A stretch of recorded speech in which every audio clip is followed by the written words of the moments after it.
And even if you were to have like a prompt of 10 different things, right? Like say if you had one prompt of like, oh, like here's 10 different personality traits, here's 10 different superpowers, here's 10 different drawbacks. I like coming up with random list of powers and then just see what I come up with. Imagine rolling just those things every single time. It's always going to vary.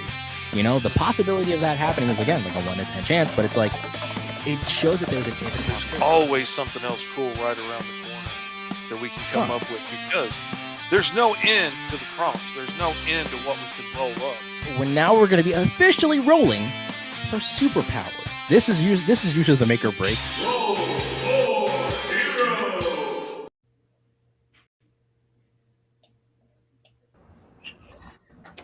Heyo, and hello everyone! It is us, your two weirdos, on Roll for Hero, a segment of the channel in which we let the dice dictate what on God's green earth we will be drawing for today. It is me, your ever weird and ever loving Uncle Lee, and of course with me today is our big bearded, bald-headed, beautiful co-star, claimed to be the world's sexiest man of all time, Mr. Fish. What is up, everybody? What is up? Eddie Von B had a great time on the show. Glad you could get the link to get in here. Dadpool, public domain world, good to see you. Empathetic connection, glad to have you. Hope everybody's having a good day today. This is a public episode of Roll for Hero because we are waiting on everybody to vote on all the awesome characters that we have created thus far in the backer streams that we've been doing. And we've created a lot of characters for the mini comic that is live right now on the Kickstarter at gomrfish.com, that if you haven't backed it, you should go check it out, because you could take part in the backer only live streams and help us make an awesome comic. And again, we're making the comic strictly utilizing the characters that we have rolled up on the Roll for Hero handbook. Again, go to the Kickstarter, support it in every way possible. Vote for which character you want to see in this comic. You want to see Baron Asunder and Hex Flame fighting the forces of good with, Emerald Phantom and Rubber Hose, potentially D&A Alien. Don't know who I'm talking about? Well, you have to be part of the exclusive streams, which you can be a part of for only a solid Abraham Lincoln. That's right, for the price of $5 whole, 5 whole Washingtons, you can partake in being part of the Roll for Hero exclusive streams. To see which kind of characters we're going to be creating, or better yet, to see what we're going to be able to come up with for the mini comic, how the story is going to be laid out, how it's going to be told. It's all going to be dictated through us, you, and everyone else in between. I'm repeating things because that's a problem I have, but that's aside the point. Anyways, who's in it is going to be a blast and a half. Fish, what are we thinking? Any questions, comments, concerns over comments and questions?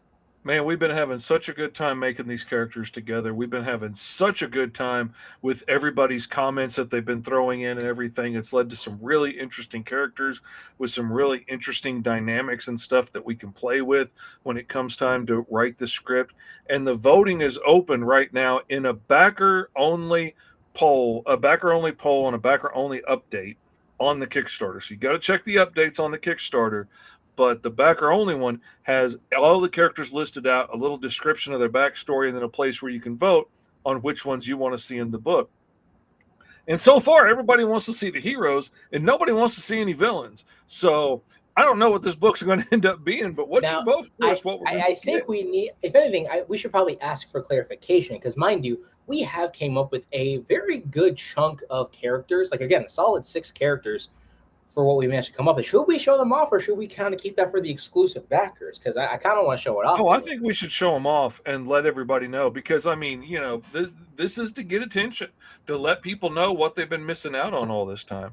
So let's start at the beginning with the ones we created first. Got to get the cold bit up and on the go. I'm actually reformatting the way that I kind of have everything structured out here, because, my computer tends to run hot very quickly. Anywho's, so the first characters that we more or less came up with, I believe, was within our first exclusive. No, this was public, or was this private? This one was public. This one was very public. First one, yeah. So the character that I drawn, that's right above me, is known as D&A Alien. Basically, his powers derive from the fact that he is an alien who was sent to Earth to defend it. But instead of being like the brave, heroic alien showing himself off to the public, he decided to become a private eye. Turns out his powers is that he can actually mimic other people's abilities, as well as, if I am incorrect here, sorry about that, he is a master of disguise, really good detective, and he has the ability to power mimic or mimic others' powers, but it is through major transformations. So he happens to, like, say for instance, if he touches Superman or Spider-Man or comes into physical contact, he can actually look like them and have their powers at the same time. But that's the reason why he wears a mask, because he, fully transforms into that person, and he doesn't want to reveal who the identity of that said person is. So that's why he wears, like a purple trench coat, the mask, the hat, gives him that kind of mysterious facade. So that's D Alien. Now, Mr. Fish's character, Mr. Fish, I think it is only fair that you were to describe your character, because I don't think I can do it justice. Now, on the other side here, we got a guy who was power hungry and on a search to prove that magic was real, on a hunt for, actual power to be able to make those that have hurt him suffer.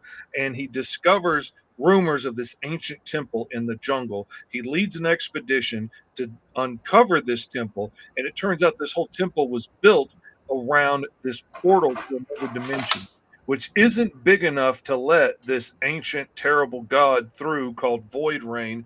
But this cosmic, otherworldly being ends up making an agreement with Baron Asunder.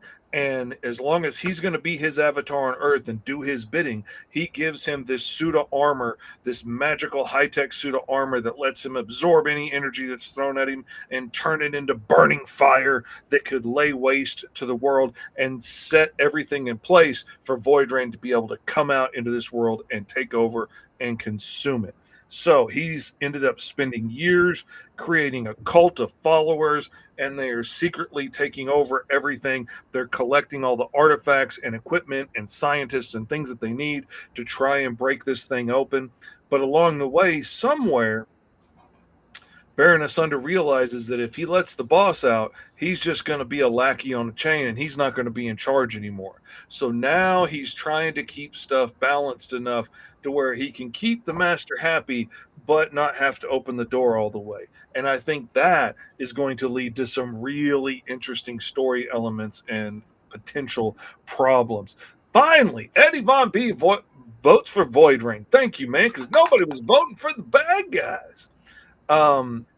Isn't D Alien a name of a parasitic alien from Ben 10?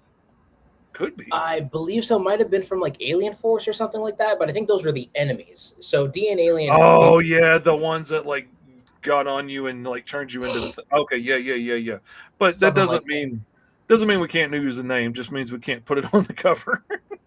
Or for instance, As the it's title. Ben 10 Alien Force, and then those guys are essentially like part of it. It's kind of like if you were to like Invincible. You could have a character there named Superman per se. Obviously, it's not about Superman; it's about Invincible. You know what I mean? So D and Alien, obviously, if we it's like using the old school. Like if you use the public domain character Wonder Man, Marvel has a trademark on the new Wonder Man that they created. You can use the public domain one. You just can't necessarily name the book Wonder Man across the title, but you can use it. Yes. Like my buddy has a character Ultraman. As long as he's a character in the book, he's a Superman pastiche. But as long as you're not using the name Ultraman, then the Japanese company's not going to it's sue either you Japanese Tokusatsu character or Man it's going to be the evil Superman in DC. Anyways, the next character that I drew for our second privated session. So again, if you were there, you could have probably dictated, or you would have came up with a crazier, cool idea of how I would have designed the character. But since you didn't, here's what I got. This is Rubber Hose. Rubber Hose is essentially a teenager or like a college-age student who got their powers from a former superhero who was probably a lot more serious and much more like by the books. Think Reed Richards being a lot more strategic with his stretching abilities. So he has the ability to stretch his body, has gravity manipulation, or he can control gravity. and energy absorption. And he can absorb energy. And, for me, I wanted to make this character like a young, spunky, and of course the caveat being that he doesn't have, as much experience. Man supper. Supperman. Give me seconds. Talk about a supper hero. But so, yeah, this is Rubber Hose, obviously playing on the joke of the Rubber Hose animation. So if I was to take this character and make him into a full-fledged comic, I would play a lot with like a ton of different cartoon styles from The Simpsons, Looney Tunes, Rubber Hose animation from the 20s. You know, those kinds of artistic inspirations would be implemented with this character. It would be a ton of fun, but also a pain in the butt to draw too, you know, when you really think about it, because his fighting style is going to be fun, but also like some pages are like, why did I choose this? But it's a really fun design overall. I might make him like a fun side character for the Unbeatables, or maybe as like a character that, you know, one of my main two will interact with later down the road. Who knows? But this is Rubber Hose. Now, Mr. Fish, what did you draw for the second exclusive? I rolled up Eddie Sparkplug Wallace, who is a mechanic who inherited his granddad's mechanic shop and the crew that works in it. And to make ends meet, he's ended up doing a lot of less than legal jobs, and he's become the go-to guy on the black market to get like your cars retrofitted and stuff and put like super gear in them. If you need to retrofit your atomic, you know, energy converter into your rocket mobile, he would be the guy to go to do that. If you need to get freeze rays put into your headlights of your street vehicle, he's the guy that you go to get that stuff done.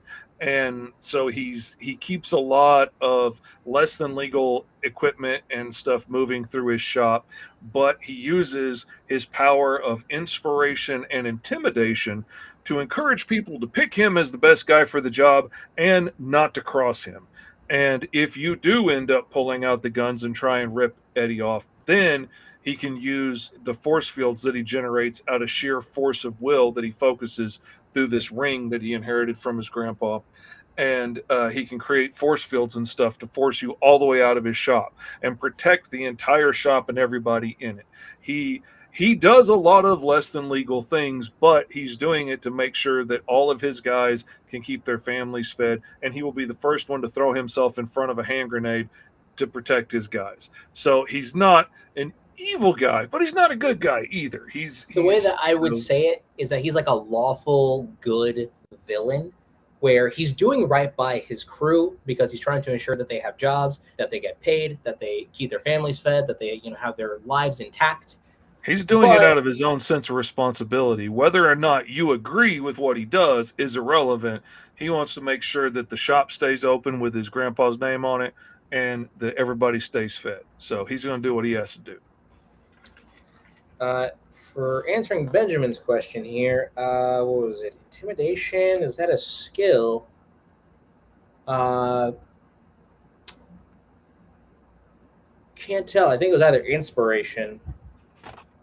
I can't remember if it's a skill or a minor power. It was a skill, most likely. Anywho's, but we also have Mr. Nope saying, "Hey, Fish. Hey, how you doing, Mr. Nope?" What's up, Mr. Nope? He was on the show the other day, too. We had a good old time. And then also to respond to Benjamin again with the Rubber Hose isn't in the final comic. It would be interesting to see him with the Grub as a sort of being a new Avenger story. I like that idea. But then again, we'll see where that goes. Who knows? If you're to support the Roll for Hero Handbook Kickstarter, then you could be able to vote whether or not you want to see Rubber Hose fight off Baron Asunder or Eddie Sparkplug over here. That is for you to say, "Hey, how you doing, Mr. Nope?" Eddie is the worst guy that's in the running. He's got 3 votes last I checked right before the show. So he might end up being the villain of the book. We'll just have to see what the final vote comes out being. But you can vote all the way through Friday when we do the live show at 7 p.m.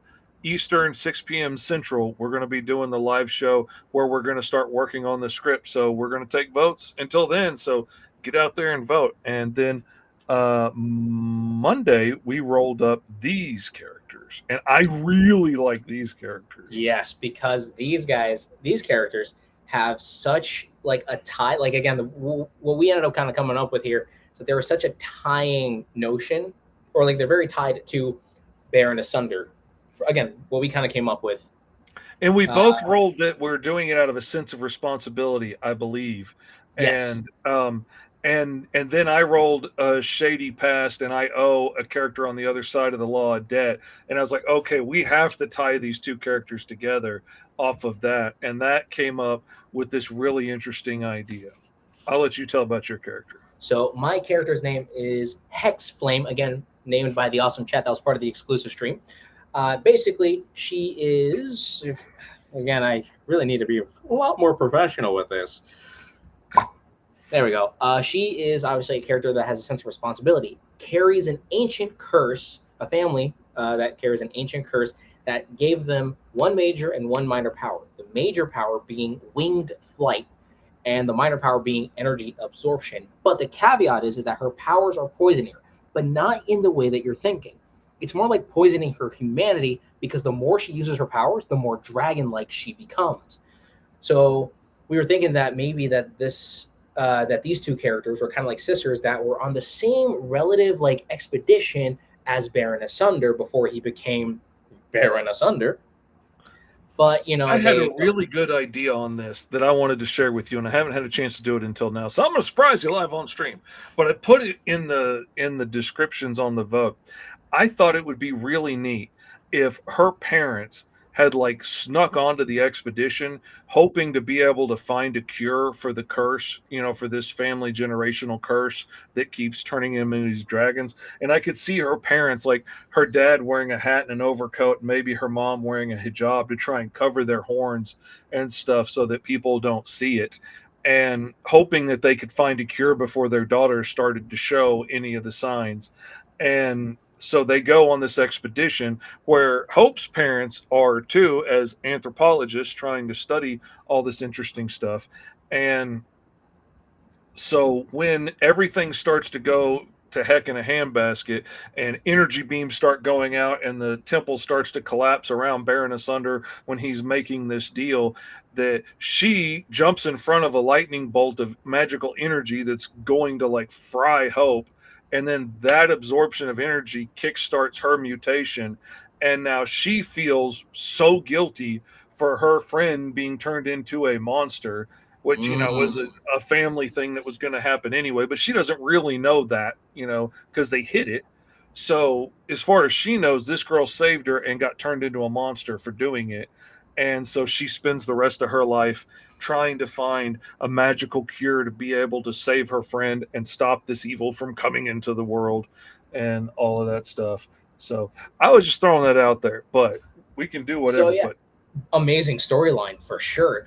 So because of her poison condition, she's actually losing her humanity. So little by little, she's becoming more dragon-like until officially she'll just become a full-fledged dragon, utilizing all of the dragon-like powers. But again, we were talking it out in the private streams. Again, go support that. In order for her to get her humanity back, she would actually work alongside with Baron Asunder to essentially kill the Void Rain, and by doing so, it'll cure her. But, obviously, Baron Asunder doesn't want to give away the power because he's power hungry. It's still like this whole dynamic. So, like the story interactions with these characters work so well with Hex Flame, Emerald Phantom, by the way. And like we discussed when we were talking about Baron Asunder the first time we created him, how it would be interesting if like his second in command henchman, like, if Void Rain started whispering to them, trying to get them to open the door and stuff when they realize that Baron Asunder isn't, that maybe she's the second in command henchman, and maybe Void Rain's like, if you release me, I will cure you, not realizing that his cure you is cure you of the humanity altogether and turn you into a vicious monster that I can use to do my bidding. But, that could be very tempting to be like, oh, you are a powerful ancient demigod. Maybe you could fix this and I wouldn't have to live like this anymore. Let's see. So here's a question which might have been asked, but I'm so interested in it still. How did you come to create your own superheroes? Did you do this already in your childhoods, or how exactly did it come to be? We've always been creating our own superheroes as long as either of us can remember, I'm sure. Yes. We both stumbled upon doing the idea of this show separately. Like, he had been wanting to do this rolling up random characters. I had been rolling up random characters on School of Fish for a couple of years, and and I wanted to do it with other people where we could like roll up the same prompts and then see what we all come up with from that. And when I found out he was wanting to do the same thing, we jumped on it, because finding somebody willing to do it and can draw a character in like an hour is kind of a big ask. It And we've had is. some other artists on, and it's been a lot of fun having them come on and see what they do with it. But yeah, we've just been creating stuff forever. Oh yeah. I mean, this show was a blessing and then some, because I'm not gonna lie, I did not know that this show was gonna get me into Michigan in a convention. Like till this day, I still have my artist pass from Tulip City Comic Con, which has our scheduled Roll for Hero date on there, which is a lot of fun. I will treasure this a lot. But again, it was also because like one day I got like, because mind you, I love redesigning all the public domain heroes and stuff like that, because that was more or less the gimmick of my channel. So I didn't really do much outside of that. So to really pivot and to try something new, I wanted to try rolling up some fun characters. And I was like, hey, I have dice. I got, Dice Tower. I want to try something, because not going to lie, I was pigeonholing myself and I needed to do something else, because, being told, hey, make this, hey, make that. Don't get me wrong, it's great, but I needed to do something new, really, to diversify my art. But also, I didn't know that it was going to help me meet some of the greatest writers and artists, from states away, to now getting to interact with you guys. And now we have this as an official Kickstarter. And mind you, this was fully funded by day one. Mind you, the goal for this is $1,000. And we already reached that in the first 5 hours when it launched. And we are close to actually hitting our $2,000 goal, which is actually going to be a tear-off sheet with a bunch of different body types, different positions that you can draw your characters on. So if you decide to roll up a character utilizing the Roll for Hero Handbook that you can go support now at GoMrFish.com, you guys can also get the Roll for Hero Sketchpad, where you can draw your hero design in action. So that way you have an amazing visualization of how your character would move and be in some specific fighting poses and all that other kind of fun stuff. And there's character sheets with all kinds of different character body types that you can use, and slots to put everything that you rolled up in the Roll for Hero Handbook. And then there are pages of bodies and action poses and stuff. And this pad will be available 50 pages. The original was 50 pages. I've been tearing pages off on podcast. But it has 25 separate images, a whole bunch of character sheets, a whole bunch of different bodies and stuff to draw over, to draw your character in action poses. But when we hit that 200 stretch goal, we're going to split that into 2 separate pads. So we'll have one that's just 50 pages of different character sheets to draw on, and one that's 50 pages of just cool bodies and stuff to draw on. So you can do whatever you want to do with it. If we hit the next stretch goal, it'll be turning those into spiral bound notebooks, so you can flip to exactly the page you want. And then past that, we're going to do another mini comic. So we still got plenty of time to get there and hit those goals. So absolutely thank everybody in the comments that has backed it already. But please, please, please share the campaign out. Let your friends know about it. Let moms that have precocious little kids that would like to be able to roll up superheroes and stuff. This gives you all the instructions you need, and all you need are some standard 6-sided dice and some creativity, which the kiddos have in spades, and they can create some awesome characters of their own. It's awesome. And you can get in for $5. Come on. The crazy part is that this isn't just for the kiddos. Mind you, we keep the kiddos in mind, because they're the generation that's going to be making the next big hits, but we just don't know what it is yet. This could also be for your friends that are writers, artists, or better yet, storytellers. And again, I know that's more or less the same thing as writers, but writers can also write, equations and stuff. I don't know. I'm not a mathematician. I'm a cartoonist. And the thing I really like about it is it's a great creativity exercise, inspiration engine when you're stuck, when you're bored, when you just want something to draw but you can't think of what to draw. It's also a really great opportunity, like when you need to kill somebody off to show that your story has real stakes, but you don't want to kill off one of your babies or the villain that you created years ago or your favorite hero that you got all these plans for. You can roll up somebody and come up with a real interesting little backstory real quick, and boom, make somebody to show that there's consequences. Actually, we've had a guest on our show do exactly that. He was on the show here. Shattered Vision Comics, yeah. Yes, he was here. Shattered Vision, was it? Yep. So he was here on the show, and he wanted to show the stakes of a titular villain, but he didn't want to utilize one of his main heavy-hitting characters. So he decided to pop on the stream, roll up a character concept. I think we rolled for him because I don't think he had dice on hand. But he ended up creating a character, and he's going to implement that character in a comic book. Mm-hmm. I didn't know that this was going to happen. And who knows? Maybe you or somebody that you know might create the next big hit, and it just came from dice and your imagination. Now, again, to fully answer the question, we have been drawing superheroes for a very long time. This show was more or less like the perfect caveat to really kick things off because, again, I wanted to try some form of new content. Fish has been doing this for a very, very long time. He's actually been posting little shorts of this all throughout his YouTube. And for me, I just wanted to try something new to get away from public domain heroes because when you deal with one, you deal with all of them. And it's a whole ball game and a half. How many times can we vote? I don't know the answer to that, Eddie Von B, but I know you can vote at least twice because, like, there's 5 likes and was 10 votes when I started today. So 5 people got in there and voted 10 times. So we'll have to see how many you can altogether. I don't know the answer. Is it wrong to think that many kids nowadays don't have any creativity? I got to say, public domain, I kind of end up feeling the same way sometimes. And I think the problem is that kids never get the opportunity to get bored now. Like, they're always have something in front of them to distract them, and entertainment is all planned out for you. Like, the video games have all these detailed storylines and stuff just feeding it to you. The YouTube videos, the shorts. I mean, anywhere they look, there's entertainment being fed to them. They don't have the chance to get bored and say, I want this stick kind of looks like a gun, pew, I'm going to shoot you with it. And then, next thing you know, you're running around and no, you can't hit me because I got a force field. And it forces you to get creative when you're bored. And, Exactly. And I think we need more of that. That's why I'm hoping more kids and parents will get their hands on this and help their kids exercise those muscles. Because when the kids do exercise it, they come up with some really awesome stuff. Oh, yeah, for sure. And I mean, listen, I'm also an advocate too. Like, for kids, get them toys, get them something that they're actually going to play with, because then it'll be like, oh, well, my character's going to do this or my character's going to do that. Or, oh, I got Spider-Man over here and a T-Rex over there and they're going to fight and do this, that, or whatever.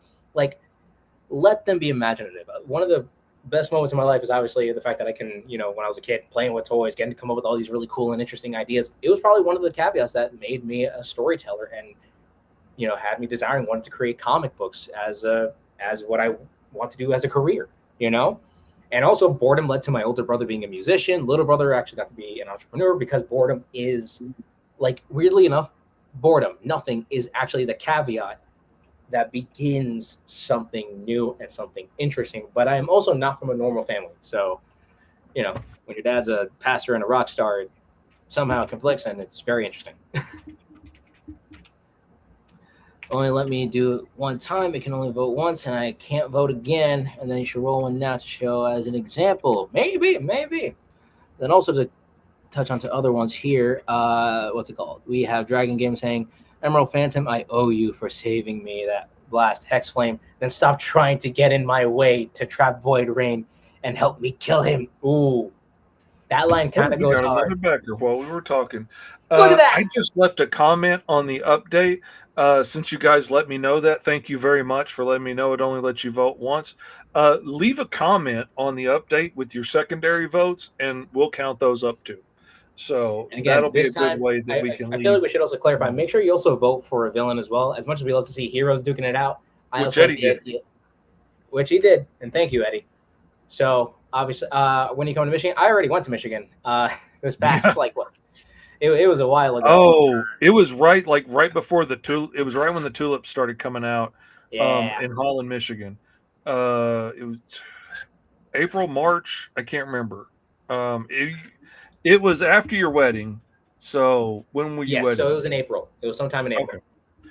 All right. So yeah, it was in April. But they'll be having it again. They'll be having the Tulip City Comic Con again next year. And depending on how much money I have in the bank, I may or may not be going back out to it. I'm always welcome out to it, and I love going out there. It's just, it's an expensive trip for a one-day con. And, and then, also, you're probably not going to make, don't get me wrong, fun convention, great people all around. Finally got to meet some amazing, had a blast. It was a fantastic time. I'm not going to deny that. And also getting to see Fish in person, that was a whole different story. Anyways, if you... Now I'm Michigan again. Hit me up. Eddie, And if you know of any good cons in Michigan that would be a good fit for us to come out and hang out at, let me know. I would be happy to come up and check them out because, I mean, I've gone up that way a whole bunch of times. I used to have to go to Milwaukee all the time with my ex, so that's not much of a drive for me. Well, anyways, we are 30 minutes into the entirety of the show, just promoting and yapping and talking about the Roll for Hero, and I think it's about time that we're gonna go. Are we doing the standard Roll for Hero handbook and rolling up a fun character this time? Yeah, around? I think that would be a good thing to do. I mean, that'd again, be a we're gonna see which dandy kind of thing character to we're do. drawing up. I think it's about time we stop yipping and yapping. So, any of you out there, make sure to grab your dice, snag up your imagination, and let's roll for a hero. All right, I'm As gonna the wife roll sits next to me. 1d6 from my alignment. Watch me get hideously evil. You know what? I'll be danged. You got hideously evil? I'm telling you, man. It's about the only time I ever roll a 1 ever is for my alignment. You know what? Hold Is on. Let me hideously see. Let me see. evil. No way. No way. I got the same thing. Oh yeah. All right. Finally, This is I get to make a interesting. villain. Imagine if there was an absolute rubber hose or an absolute Baron Asunder. Mind you, it would be interesting for those ideas, but we would actually have to have a story for them. Mind you, we just only created characters that you guys have to vote for, again, by supporting the Roll for Hero Kickstarter, that you can go now on gomrfish.com and, go vote to see which characters you want to see in that mini comic, because, again, that would be dope. Astronomicons, always in Michigan, usually in Yplinity or Yeah, I'll let you. Yeah, you can pronounce that one. Hope you don't pronounce that in your minds, because I'm not trying. I did leave a comment on the Kickstarter voting post about the overall story for the minicomic. Thank you, Dragon Gaming. Thank you, Dragon Gaming. Both characters are hideously evil. Yes, because I have been doing way too many heroes. I need to do some villains. I need to get some. Listen, heroes are cool, but heroes are only as cool as the villains that they fight. I mean, let's be honest. Exactly. Batman's cool, but him fighting the Joker, come on. It's a classic duality. Overcoming terrible evil makes them really awesome. Otherwise, it's just a dude sitting around thinking about being awesome. And basically just men in their underwear. So, well, I take that back. I rolled a 1 again. I got Prophet Seeker, a hideously evil Prophet Seeker. All right. Actually, you know what? I'm going to let wife. Huh? I need you to roll for me. But that tells me a lot about this character already. Ooh. Okay, I got a haunted past. Thank you, honey. Hideously evil mutant gorilla with a haunted past. Ooh. I want to know more. That sounds like the evil version of Grape Ape right there.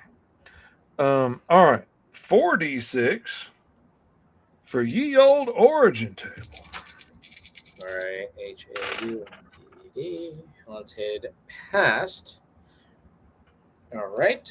And then now, same thing with me. 46 for the origin. I'm here for the origin table. Astronomicon. Yep. Ooh. I'm a cyborg. Ooh. I haven't got that one before. Watch how these end up becoming better villains that are going to be on the Roll for Hero mini comic. That's going to be 3, 3, Imagine a 6 live-action plus 5 is film for 12. Rubber Hose, Baron Asunder. Ooh. Wait, yeah, right? No, that's 5. That's Evelyn, not 12. Discovered an ancient relic. Ooh. Character hideously evil who's a profit seeker. I could see maybe blowing up the entire bank after getting the money. But also, like, that tells me that they're going to have a certain degree of restraint because, like, some people just want to watch the world burn, but, like, if you burn the whole world down, there's no place to spend your money. You're not rich anymore. So, like, That's true. Greed will stop you from doing certain things because, like, you got to have places to spend your money and you got to have, It reminds me of because I remember watching a video talk of like someone talking about the old DC and Marvel crossover comics where like Superman and Spider-Man did crossover and they were stopping like Dr. Octopus and I think Lex Luthor or something like that. Mhm. And they wanted to like rob banks and then blow up the world. And then Spider-Man's like, where are you going to spend the money if the world is blown up type of situation? It's like, make that make sense, Doc Ock. You're a scientist. All right, now time for the power sets. How many powers is my character going to have? Only the dice will know. I got one major. Imagine if a live-action film for Rubber Hose and Baron Asunder, or just an edgy and depressive story where the protagonist is an old sad loser, while a new character is way more skilled and "quote unquote" better. Oh, there we go. Just had to double check that. There we got a total of 4, 8. 11 plus 11, which is 22. Wait, hold on. Did I even roll that correctly? Nope, I did not. Well, I know I have a 22 for my next roll. Ypsilanti. Oh, See, the Q is silent in Ypsilanti. Ooh, I got one skill. Y'all just be putting letters together up there. Hey, We but do then it again, down so here do we. too. I got one skill and one major power. All right, let's see what that skill is. I'm curious. All right, and I rolled. Well, I should have rolled 3d6 on that one. The best part is about having a Lego dice tower is that you can always break the front part out, so you don't let the dice fly everywhere. All right, we got the numbers. If I can look at it correctly, another Evelyn got 11, which is An expert high-tech alien weaponry. Ooh. There we Okay, go. an That's ancient good. relic that gave me the skill of. Okay, it was what 11 was it? An expert in high tech. Okay, it could be an ancient alien technology that my Oh character. yeah, discovers. 100%.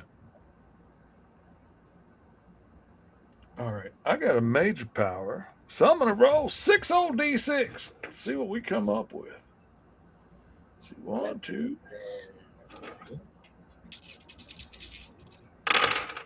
All right, now for not 8 major, 1 major. Jesus, slows me so much. Anyways, and that's where I'm gonna have to roll all the d6s.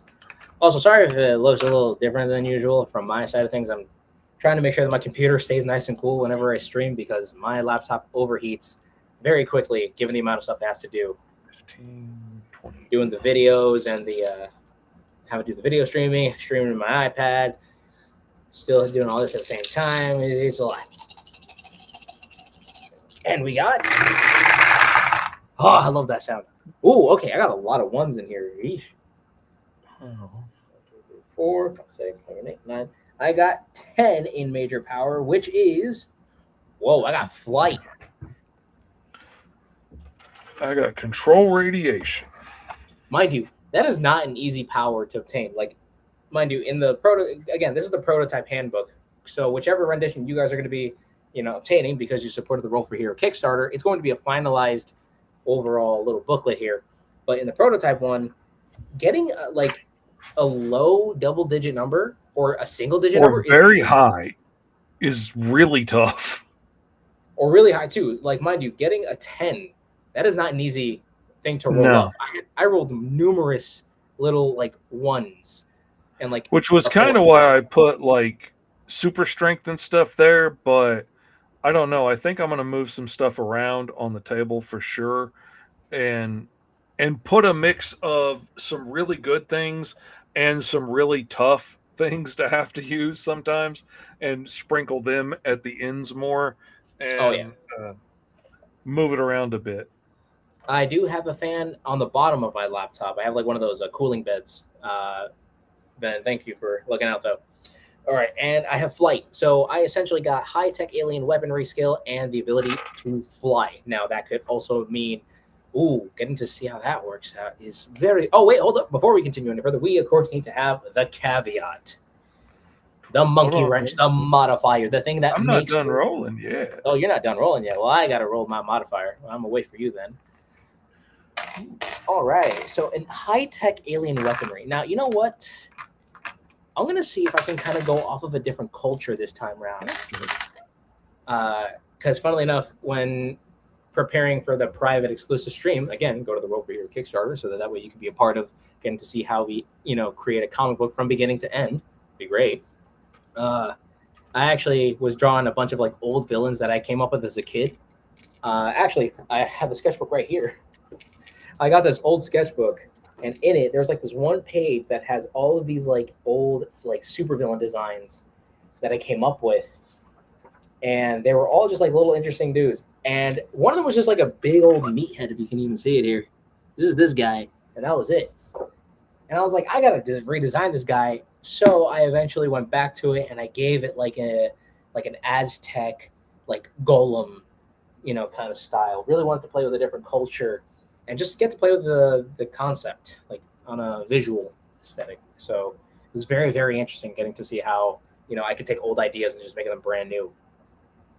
Benjamin says maybe the ancient alien relic, my bad, causes the hideously evil character, like mutating them, giving them the ability to fly. That's interesting. This is interesting. Could be that.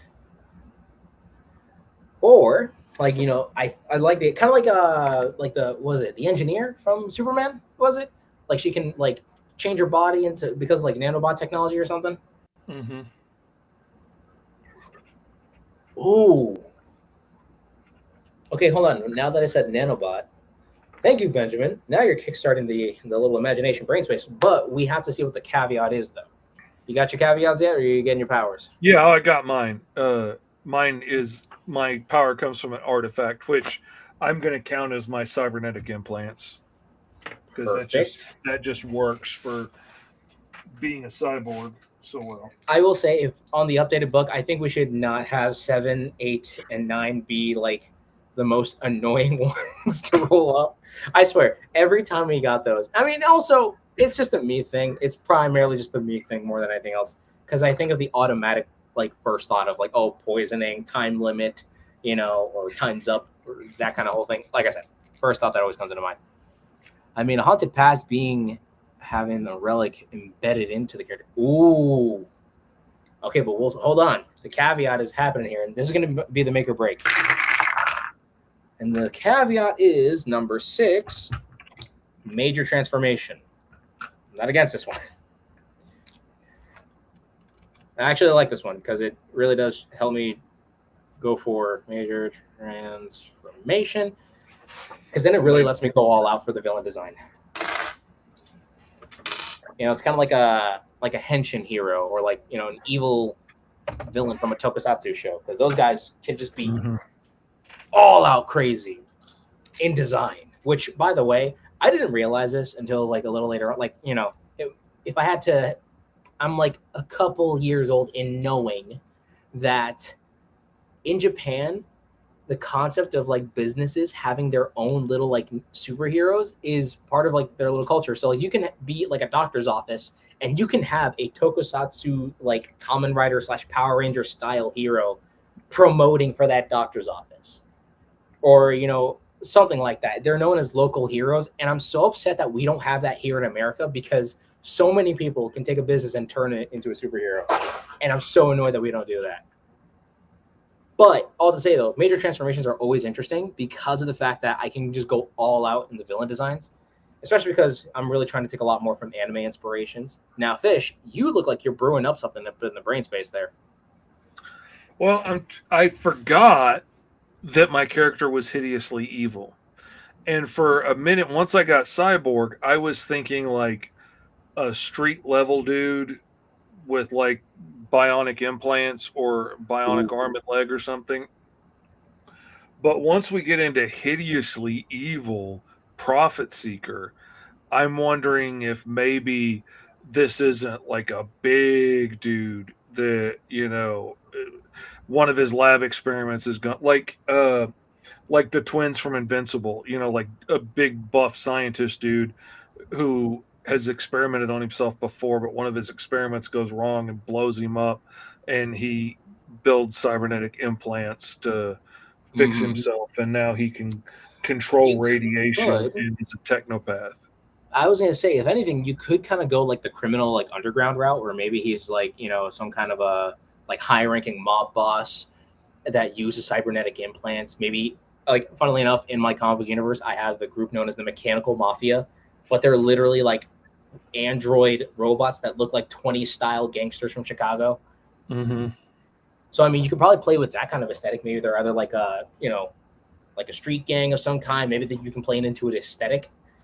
Now, for instance, I'm gonna see if I can do. Not gonna lie, because when I said nanobot, when Benjamin kind of pointed out the idea of like, oh, it's an ancient thing that affected me, or it's now implanted in me, kind of a deal. I'm thinking kind of like my character could be Egyptian based, hence using the classic powers are from ancient Egypt, motif, but getting to play with like the hideously evil part of it, that could be interesting. Didn't someone with the name mention being gold plated? Ooh, that's a good one. Bidden Apple TV has mascot Bitey. That's interesting. Hideously evil profit seeking cyborg. Mr. Fish, you gotta call him Gold Plate. Okay. That's actually a pretty good name. That's not a bad name. That's really, really good. Yes, wife. Well, the wife loves to do all that. No, you're not. Anyways, Benjamin says, but a hideously evil, you could also go the Joker route, being you don't have to be big to be evil. So you don't have to have like such a big, like. Oh no, I'm just thinking like I just think it would be fun to do like a big bad instead of like I was thinking like keeping the dude a small ground level, fighting kind of guy, which originally, but then I forgot he was hideously evil, which to me makes him more of a big bad than, than a little guy. And then as I think of big bads, I want somebody with a impressive, not that they all have to be big. Like the Joker is a great example. He's a terrifying dude and he's small, but I just want to do something a little bit out of the norm for me and try making a big dude that's also intelligent and and play against the stereotype of the big dumb guy. And All right, I'm gonna try playing with the silhouette again because that worked really well when I did Hex Flame. And you know what? I'm gonna do another woman. Well, yeah, no. No, I'm gonna do a guy this time. I don't want to make all my women evil. I do that's have what some. you got high wife for. Hey. Huh? It's like I don't want to make all my women evil, and he goes, "That's why you have high wife." Throwing you under the bus, Fish. I ain't dying alone here.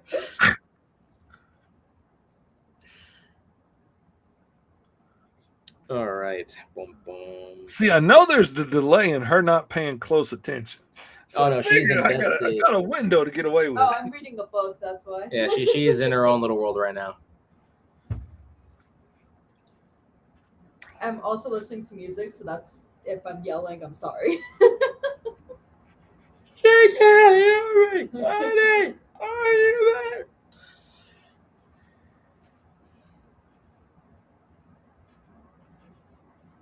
All right, gonna play with something here. Really? Oh wait, and fly. Ooh, okay. Kind of. Ooh, perfect. Love it. Yeah, I'm going the Egyptian route for sure. Oh man. I've got a character already, but he's a different character and I'm not gonna mix the two together, but I was just reminded of an awesome cyborg character that I got. Big bad guy. And the technopath would work really well with him because that's his whole bit.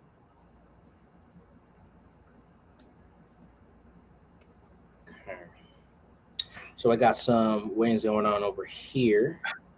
I'm gonna do another woman, said Eddie Von B. Said that once, wife put me in the doghouse. Wouldn't be sexist if all the women being evil. Wouldn't it be sexist? Oh, I thought he said it wouldn't be if they were all evil. But Hey, no, yo. he said, wouldn't it be? Yes, it probably would. I love when you do these acting things with changing your voice and all. It's just so fun to see. It helps me really Or kind hear. of get. It always helps me get into the idea of like how the character's supposed to act, and like it helps me play up their visuals.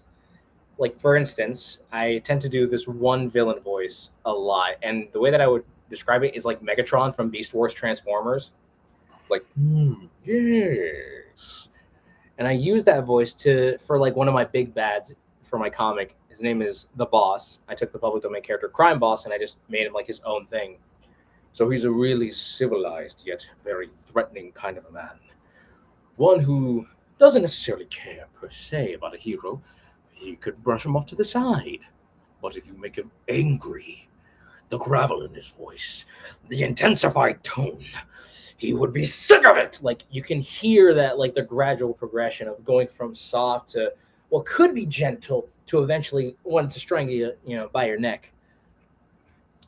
So I always love doing voice. Helps me kind of embody the character and gives me an idea of like how they act, what they look like. It's like with old Disney animators, they'll actually used to have like a mirror next to their faces, so they'll be like, "How does that? Hold on, how do I?" Oh man, that was the best tool I had in high school growing up. Right in front of my drawing table, my drafting table, I had a mirror. And then around that, I had all my best drawings posted to the wall. And I would switch it out when I got a new best drawing and remove something and use it as inspiration. But then I could look at my face to get all those expressions and like, what does the face look like at 3/4 view and stuff. Uh, Fun fact, if it was possible for you to go back and see a lot of those drawings, most of the women back then looked an awful lot like me. I don't know what that says, but before the mustache and all, my big pouty lips went real well for making pretty girls. All right.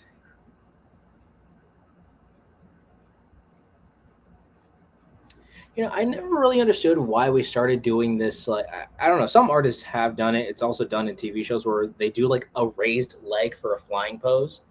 Mm-hmm. Never understood why that was a very like prevalent pose. It is very impractical.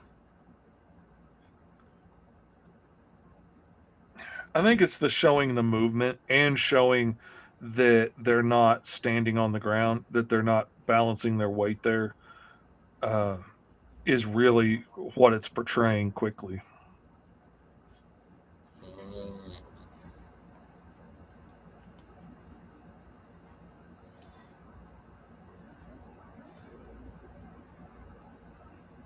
I'm not touching that comment, says Eddie Von B. Says my lips are too pretty to touch. Yeah, well, you had to deal with it. I was embarrassed by it as a kid, but now I'm not going to be embarrassed by the fact that I was pretty. It's very pretty, man. Now I'm just old and gray. But that's all right. My wife digs it enough. And that's all that matters to me. Don't really do this exactly, but I'm always having fun with imagining how these heroes would sound like or act in a story when it's a moving thing like an animation or something like that. For me, it's always once I put music on, like Public Domain World. I do that all the time. I'll literally think about like I'll listen to some of the same songs over and over and over again because I'm always envisioning this scene in my head of like one of my characters either holding a building or having to fight his way through like 40,000 different supervillains or whatever, and he's just like gritting his teeth and barely making it through, but he's still fighting because of the will. But it depends on the song too. Sometimes I'll envision like the battling. Sometimes I'll envision like a movie trailer. I always love that, like getting to envision it.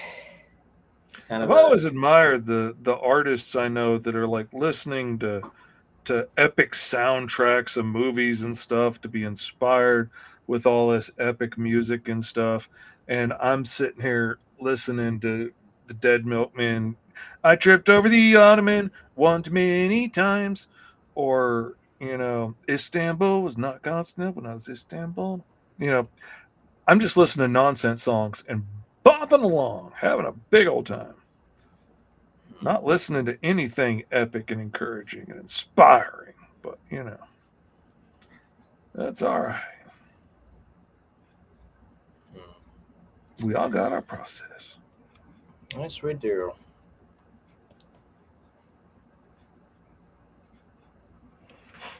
Eddie Von B says, I look marvelous. Thank you, baby. Benjamin says, Mr. E, if you're going to have Egyptian inspiration, wouldn't it make sense to have the aliens who had this relic being aliens who are the Egyptian gods? Not a bad idea. Yeah. Not a bad idea at all. Again, I think it just also depends on getting to see him all the way through. Because I'm also envisioning like the concept of sand. Like maybe this is ancient technology that's like nanobot technology, and they look like grains of sand that work well together. Hence why he's flying, and maybe all the constructs that he's making, primarily his winged flight being sand based, or so like, because again the dunes, the sands of time of the Egyptian mythos, something like that. I just tend to put words out there to make myself sound intelligent because I'm compensating for the fact that I barely got out of high school. With music, it's kind of similar, actually, with me, although it's more of a character theme song, like Paint It Black for Dark Vigilante, although the song All Great is so overused now. True. For me, it's some songs I really want to try to find. I want to find like my Kiss from a Rose type song where the song has nothing to do with the character. It's just somehow tied into it. Again, like from the Batman, there was, Kiss from a Rose, that song. I didn't realize that was tied to Batman until, I saw the Lego promotions for it, which started making a lot more sense. Like, I really want songs like those where it's like, it's a good song on its own, but then knowing it's tied to a superhero franchise is like, I like it. Like with Nickelback and, We Need a Hero song. I didn't know that was a thing. So now I do.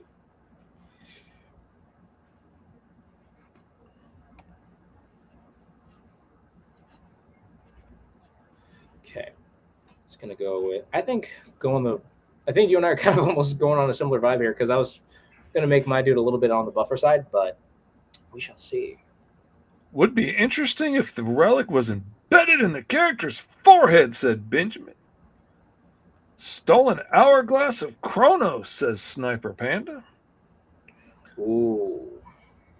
Would be interesting if the relic shot out their eye, said Benjamin. No, I'm just playing. Nah. Dragon Gaming says sands, like in Stardust Odyssey! Exclamation point. Excitement. Trying to call out a season 3 here.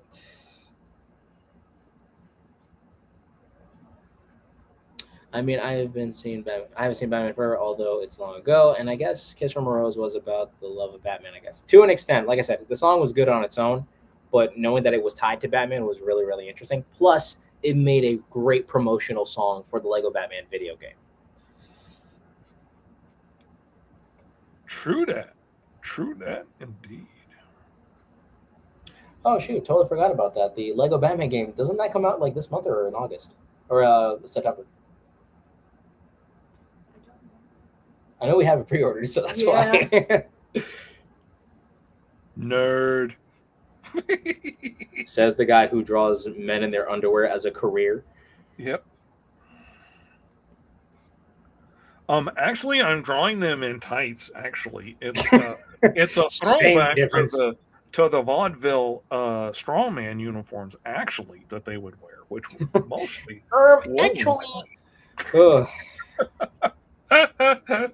It's always that actually, guys. Why do they draw the underwear on the outside? Let's go on a deep dive.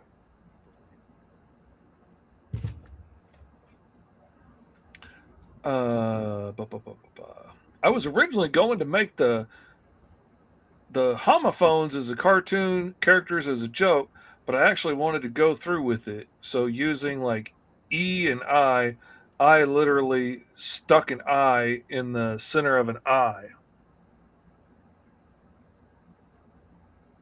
That reads weird. That it I'm does. trying to put the thoughts together out of that, and I'm having trouble just because of the oddness of what it's actually. I mean, the most silly song they used for a superhero film, although it was only for a TV spot, was Batman Begins with Someday from Nickelback. And I don't even hate Nickelback. Hey, please don't say underwear and deep dive in one sentence together ever again. Eddie Von B wants to go into a deep dive into underwear. Whoa. Listen. I ain't judging, but I'm judging. I ain't judging, but I ain't looking at you the same.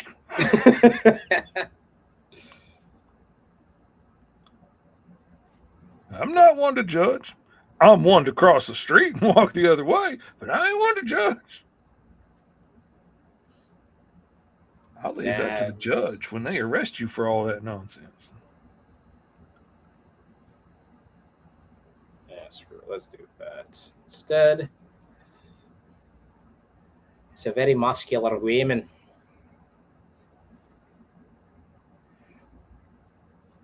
She has a haunted past, so why would she have a haunted past is the question now.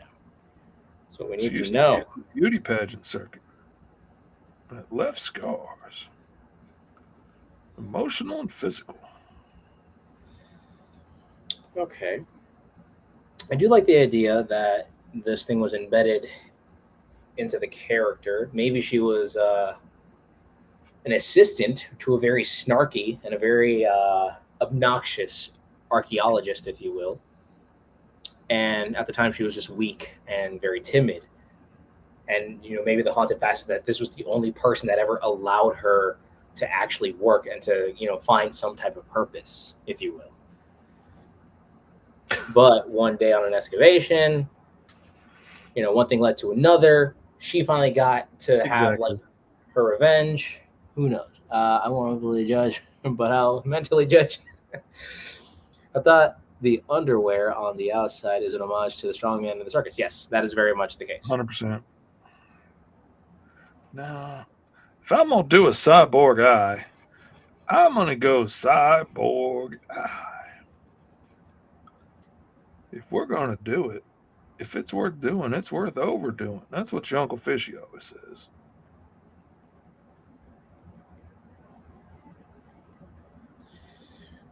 What's your character's dilemma story wise, like plot wise? What do they got going on? Why do they become hideously evil? Well, I'm torn because I kind of want to just say, you know, just born greedy and, you know, thinking that they're better than everybody else and deserve more than everybody else, and probably very, very intelligent. And I'm liking the idea of them being hyper intelligent and being able to design this like cybernetic arm and stuff themselves. So I'm thinking just very intelligent, which makes them assume that they're somehow better than everybody else and deserve more because they're smarter than all these troglodytes around them and just don't respect other people the way they should. And which leads them to take, you know, do risky things and make stupid choices and end up getting themselves blown up in one of their own inventions and becoming a cyborg and stuff. But I was gonna put him in a mask. Not that if you got a giant cybernetic arm and leg and half your face replaced, it's really easy to hide. So a mask seems kind of silly. And how would one wear half of a mask? Like, if you're not going to cover up the cybernetic side, like, how would you put on like half a domino mask? Fan of the opera style? I mean, like, you'd have to glue it, and that just seems tedious. but just underwear is a whole other level. Tra la la. 100%. I made it. What do we got going on? Retroland Comics, we are rolling up some cool new characters, and we're just having fun. We spent the first half of the show talking about the awesome characters that we've created on the backer only stream so far for Roll for Hero Kickstarter, and letting everybody know that they can go vote on the backer only update on the campaign for which characters they would like to see in the book, and you can make secondary votes in the comments for like who you'd like to see along with whoever you voted for the main vote. And now we're just drawing up for fun, just like we normally do. Just have a free everybody public stream so everybody can get a chance to see and come hang out. And for those of y'all that might be stumbling across this on TikTok, I apologize that we can't see the TikTok comments here. If you want to leave the app and go to YouTube or something and find Roll for Hero, you can come hang out and we can see your comments. I apologize that we can't see you there. I should have said something earlier, but I forgot, and I apologize. Unless you got hologram technology in your cyborg body, which would be cool. I see. My first thought would be Hood, but I've done a lot of hooded characters recently, so I'm trying not to use the same thing that I've used several times already. I voted for Rubber Hose on the backer vote. He's a popular one. If we would be in the 40s, the heroes would have been just half naked, like a hero called Lynx, who can fly with his whole costume just being red underwear and a red mask and red cape and red boots. Yep. 100%.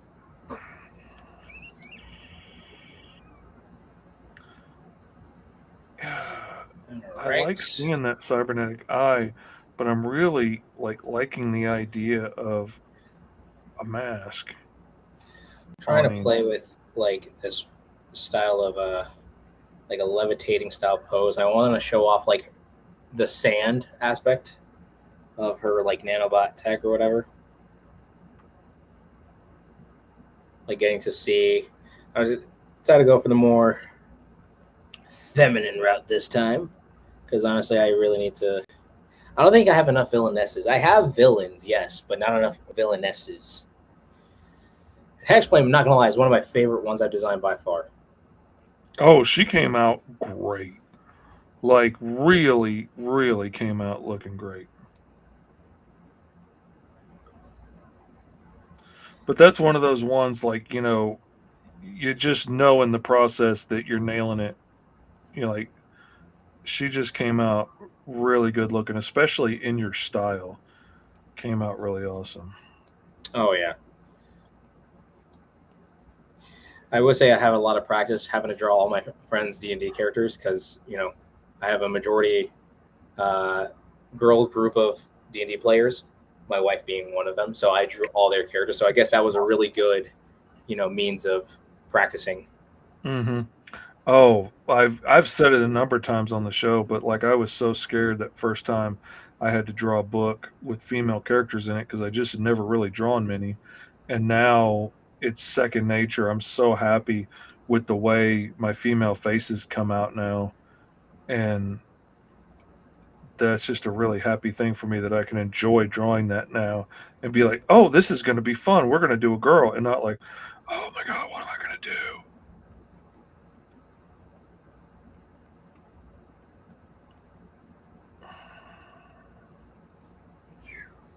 Just going to play with some shapes here. I think this is a pretty good silhouette. Well, I mean, to an extent. We'll see. I like the idea that it is like an embedded thing, or what's it called? It's an ancient artifact for sure. So it could be like an artifact of maybe Could I do like I like the hourglass theming of it.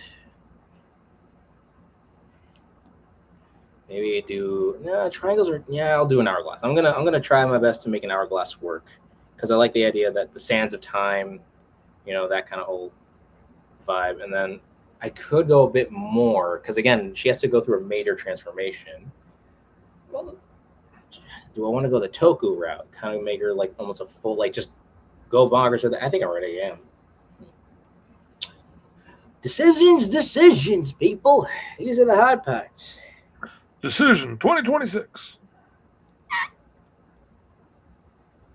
So I got okay. So I'm gonna stick with the hourglass theming because I like the idea that it's like nanobot technology. That's the ancient artifact for her, and then I like to think that she uses like the manipulation of said technology to help her fly. So she's like almost windy with the sand and stuff like that. Getting to play with the sands of time.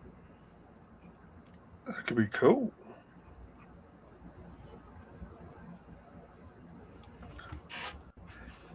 Isn't Tickety Tockety from Blues Clues? Indeed. Maybe the sands of time nanobots create wings for the major transformation. True. That could be a route. That could be.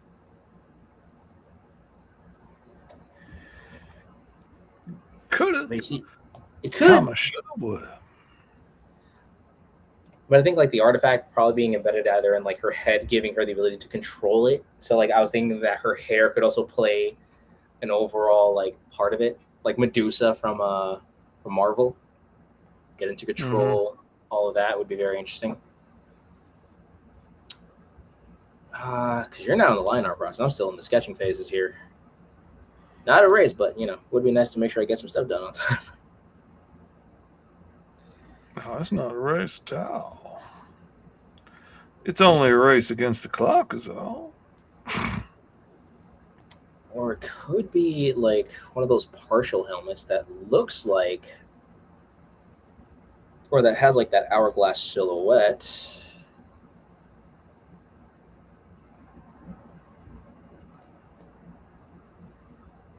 Ooh, okay. I see. Are we talking about Sands of Time from Prince of Persia? Ooh, don't get me. That right there was like the Pirates of the Caribbean, but for the desert for me. I don't know why. That movie it gives me that vibe. Like it feels like it has the same quality as that, but I know that the movie probably wasn't. Like it was good. It was a fun movie. My family loves it. I love the game. Man, do I love the game. And that is a fact my family never knew. We never knew that the movie was based on the video game. Man, it was a fun game. The thing I loved about it was essentially like mostly a parkour game. And you're running and jumping and running along walls and jumping from pipe to pipe and pole to pole and swinging around and flipping and jumping and all that stuff. It was a great deal of fun. There we go. Okay. Making it look like piles of sand that are being manipulated and moved around. Okay. Got it. Got it.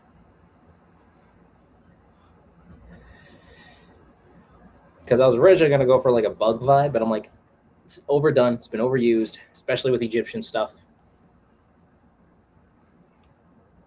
So, in the major transformation, the nanobots could turn her hair into wings. True. Not against that notion. All right, we're gonna give this a go because I gotta get to line art, dang it. Bum, bum, bum, bum. Let's see, what could we do here? Should I? Ooh, you know what? Let's give her that. All right, I think I somehow still managed to make it like a full circle going the Toku route by giving her the helmet.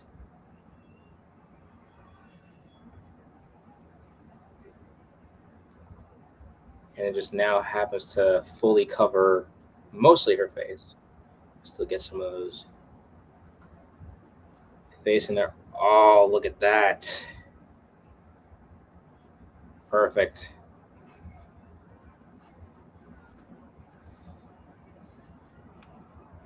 Now that, my friends, is how a villain is created. It's in creatures. There we go. I will drop a hot take. I think video game movies work way less than films based off comics. And I think Oh man. You ain't lying. it is hard to translate, especially some of the movies. Like I've said before, I think Mortal Kombat is almost an impossible thing to try and translate to the big screen because there's just not enough real story to it. There's not enough to fill up 2 hours unless it's just dudes People beating the crap out of each other. beating the crap out of each other, and it makes even a boring action movie to me because there's not enough stakes to it, and it's got more story to it than most video games of that age have. But I think that's why they always fall short. And I will also say too, because like comic books are meant to tell stories. That's why they're easier to adapt to an extent. Because mind you, depending on the comic that you are adapting, it's going to be either a breeze or a little difficult, and you got to make some different creative choices, i.e. every comic book movie about superheroes ever. They're not the easiest films to, make, but at least you got tons of material that you can reference. Yeah. Which is probably more important than ever. So I'd rather, base a movie off of like a single one-shot comic rather than an entire, video game franchise, but the entirety of the franchise is just, boxing. It's like, don't get me wrong, there's some good movies out there with good boxing stories and stuff, but it's like, Yeah, like what kind of video game are you going to make off of Mike Tyson's Punch-Out? Like, there's not a lot there. And like they tried to turn, what was it, Rock'em Sock'em Robots into a movie. Like, it just did not come out. The closest thing to that, I think, was like Real Steel with Hugh Jackman.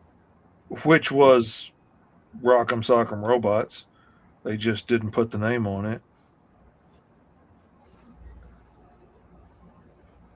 And I bet you money it was probably pulled at like the last minute or something.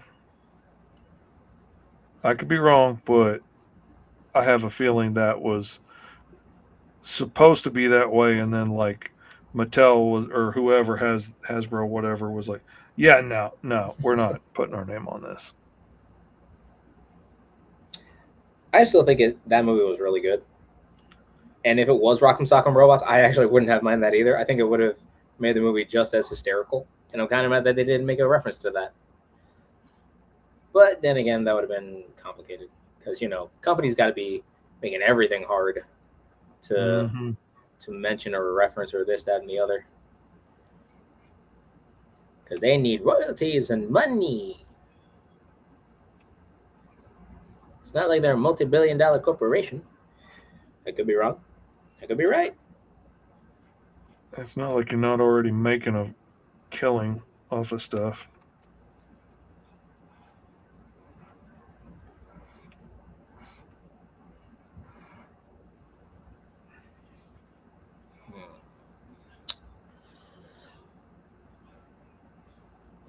Yeah, and that's the other thing. In the video games, you're the one that gets to make the choices to whatever degree the game is letting you do that or making you think you can do that. And because ultimately you can only do so much because they can only program so much. But they're letting you be the one driving it. And that's part of what makes those games fun, is you getting to do that. And then you lose that when they translate that into a movie, which is taking away a big part of what made it fun in the first place. And like for me, the whole thing that made like Mortal Kombat and games like that fun was sitting on the couch with your buddies on the weekend, playing it and, trash talking with your friends and, seeing who could hold the controller the longest without getting beat and all that stuff. And none of that is getting translated into the movie because that doesn't work. Yeah. Never heard of Real Steel? Missing out. Not gonna lie, it's one of the best, fun movies out there. It's I like it, but then again, I saw it as a kid, so my perception of it's probably a vastly, very, very different. Yeah, I was probably a little harder on it than you were going to be on it at that age, but I, it was all right. It's definitely worth checking out if you haven't seen it. I would check it out just for nerd history alone to see all the movies Hugh Jackman's been in or whatever. I'm surprised at the amount of movies Chris Evans has been in. I didn't realize he was in the 2007 Ninja Turtles movie Oh yeah, as Casey Jones. Like, that one threw me off. it's Casey Jones, Chris Evans. Yes, it was an animated movie. Oh. Okay. Well, that would explain it. But yeah, he was in a lot of comic adjacent or Oh yeah, superhero-esque stuff. Like Snowpiercer was one of the films that he was in. I didn't realize that was based off of a comic, I think of the same name. And then he was in a movie called Push, I think it was, which was that I sports. loved Push. I really loved Push. That was, and Yeah, for real. I thought that was really clever. I didn't realize it was based on a comic at the time, and I was so excited that Hollywood was taking a chance with a new idea. And it turns out they were just doing a comic book, but it was a clever idea, and I really liked it. I think the comic books were made as promotion just for the movie. Like, I don't think they were actually based on No, I think comics. they were. I think I could be wrong, but I think it was a existing indie book or something. But like I said, I could be wrong.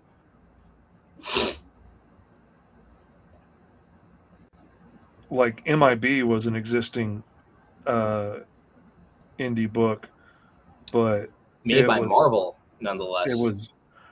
Oh no, it was indie. Really? It was. Oh yeah, it was just a black and white indie. That I don't think it was Malibu. I can't remember who was putting it out, but it was, and it was nothing like. I mean, it was something like the movie, but they basically just bought the name and the idea and made a movie. Because it was supposed to be based off more supernatural and alien, so it wasn't just one. It wasn't just like aliens. I remember they also did paranormal, cults. Human Torch, yeah, he was it.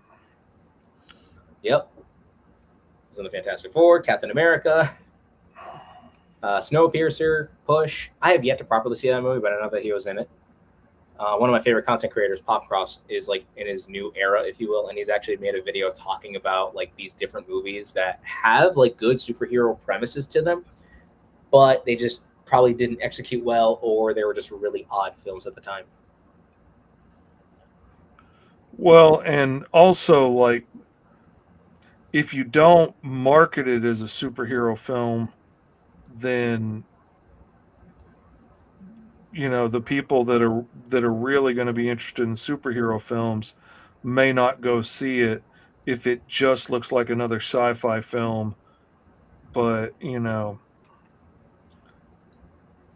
they definitely didn't market Push as a superhero film until I went to go see it, and I was like, yeah, this is absolutely very comic book ish.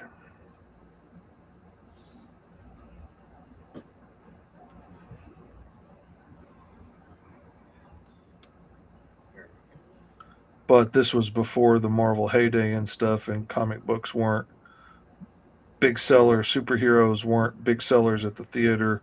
So, why risk it with something that isn't already proven to be a sales technique? So we'll And to sell think the back sci-fi. then, superhero movies were really dodgy. They were really a scary endeavor to embark on, because Oh yeah. comic book movies nowadays are doing fantastic, but back then they were a risk. Yeah, they were not well looked at. And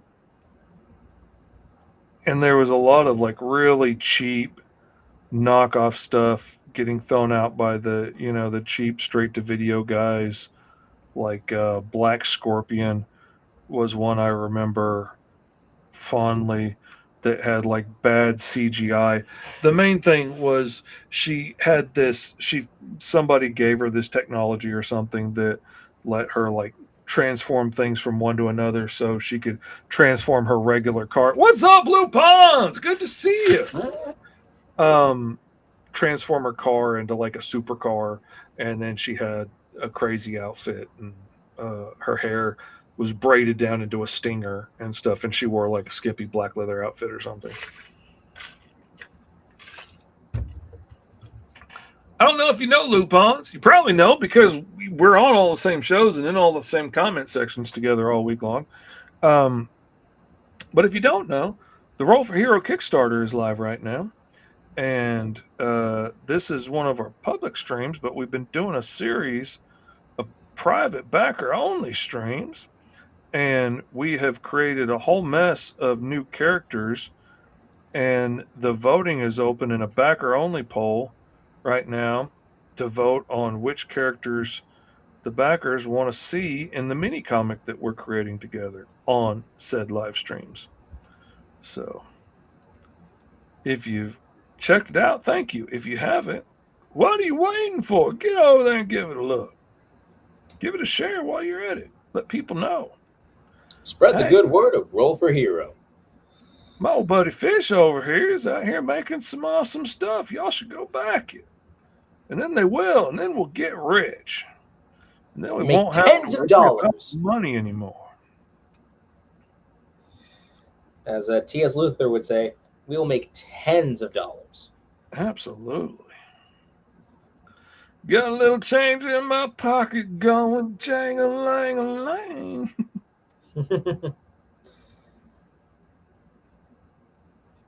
Not to brag, but I'm making money that folds. Whoa. I didn't know Food that. stamps fold. I guess they don't anymore, do they? Yeah, more like a digital transfer. Yeah, it takes the fun out of it.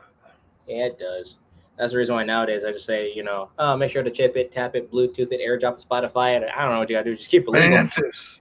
Oh, Mantis was a good one. I liked Mantis. I don't know if it's good anymore. Honestly, it may just objectively be stupid now. But when it was on, I loved Mantis. And, what was the one, the guy with the motorcycle? It wasn't quite a Knight Rider motorcycle, but essentially, what was he, like Nighthawk or something? Like had a way better sounding name than it should have. Tens and tens of dollars for the good uncles. Bill Treadwell out here making it sprinkle.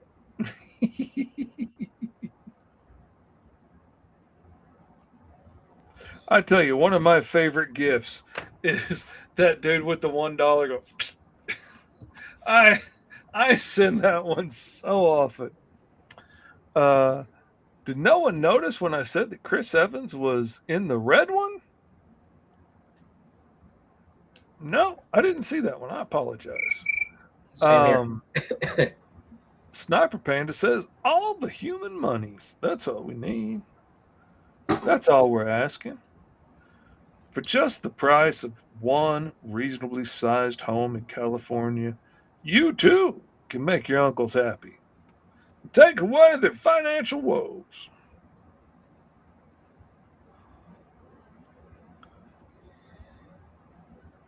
No longer will we hear those repeated cries from high wife saying, "You better have my money."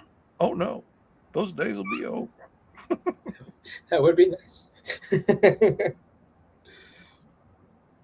Man, a friend, little Kyron Silver from California, sent me a message today with a link to a crank stomper with clearly, I mean, I don't think that art could have been any more AI without like a watermark saying it was from ChatGPT or whatever. And of course, the dude sits there and claims that he hand drew all the pictures, which is why I included images of me drawing the pictures, which are all AI generated and and of course it's a nudie book, so he's bringing in like 84 grand on this, and man, that just makes me sad. You know what I could do with 84 grand? I'd put it on my bills as far as it go. I was gonna say I got bills to pay. I would just do that. Red One is a Christmas movie with The Rock. Okay, that's what Oh yeah. Okay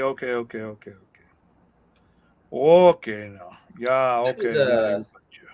I think knowing the status of like The Rock and like what's in his contract, I don't know if I'll ever enjoy another movie from him. Like he's a great actor, don't get me wrong. He's okay. It's just the fact that in his contract he can't lose. Like Okay, now those are very strong words of he's a great actor. Okay, that's a very strong stance to take. I absolutely would agree compared to The Rock that started in things like The Tooth Fairy, he has improved greatly. I will give you that 100%. A great actor, I think, is a bold stance, and I think you're going to have a hard time defending that stance. no, I think that's your very position is going to be overtaken quickly by the enemy. But he's an actor. I will give you that, 100%. yeah. I should have been that. Like I said, he's an actor. I will say I like him. Like he's I think he has an enjoyable, affable presence, in movies, and he can be funny, when he's teamed up with the right people and stuff. Um, Him and Kevin Hart together are a very cute little couple and make very, you know, cute, funny little movies. Not stuff that I'm going to be quoting for years to come. Honestly, I can't quote anything from it. I don't remember anything from it other than just, some of their banter back and forth. But still, none of that is anything quotable to me. Where, like I'm still quoting stuff from the Ghostbusters on a regular basis. And, or, Caddyshack, or, all kinds of other movies from back in the day that were very funny and well written. And so I don't know. I guess that's my line. Getting a laugh out of me in the theater is one thing, but am I going to remember it and be quoting it later? And, on the, weeks later, months later, years later, be like, remember that time The Rock said? I've never done that. Never once. That's true, and especially too how he tried taking over the DC universe and trying to make Black Adam the main ship like character or the flagship character. That was that kind of ruined him for me. He took something that could have been beautiful and ruined it out of his own ego, and that makes me very angry. I was hopeful when I heard that he wanted to do Black Adam. I was excited that maybe, this was like a genuine nerd that loved this more obscure character and wanted to do something beautiful with it, like Ryan Reynolds did with Deadpool. I almost said Dadpool because I'm trying to say that. Looking at you, Dadpool. But then just to see that it was just about him and it wasn't about making, something cool with the character made me sad. yeah. Because, like, if that had been Shazam 2, that could have been really epic. And, like, I like the storyline from one of the movies, the animated movies, where Black Adam, the wizard Shazam, like, cast him across the universe to try and get rid of him. And so, ever since ancient Egypt, he's been soaring across the universe trying to get back, to get to, to tear the wizard Shazam a new one. And then he gets back and realizes that he gave the power to somebody else, even though he still has it. and wants to tear down this imposter who's trying to take his place. That was beautiful and interesting and fascinating, and that was a fun story. That would have been awesome Shazam too. That would have broke the box office right there. But he I would think have it's had also, to get beat. I think it's the fact that there was no Shazam in that movie, and it was like they're trying to treat him like an anti-hero. It's like some villains just need to be shown that they're just not good people. Like Yeah. ultimately, that's probably what they should have done with Black Adam, because again, he is a supervillain and a notorious one at that. So it would have made just more sense to go that route, like showing like why he got to that power. Maybe like kind of like for instance, if they made a movie about Thanos and how he got to the sadistic mindset of trying to half everything, okay, you could see how he would try to be a hero, but getting to see him rise to that power would be interesting. I think they could have gone that route with Black Adam, but I don't think they did. Maybe they have. I'm not fully sure, but I don't know. It's again the DC is really. It's funny too because like Marvel made a universe, and mind you, they made a universe with C and D list characters.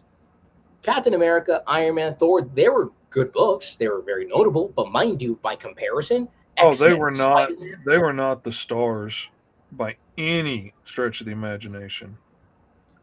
they're only household names now because they banked on Iron Man. And they're like, let's just see where this goes, Hmm. and it Nobody was worked fighting for the Iron Man rights at the time.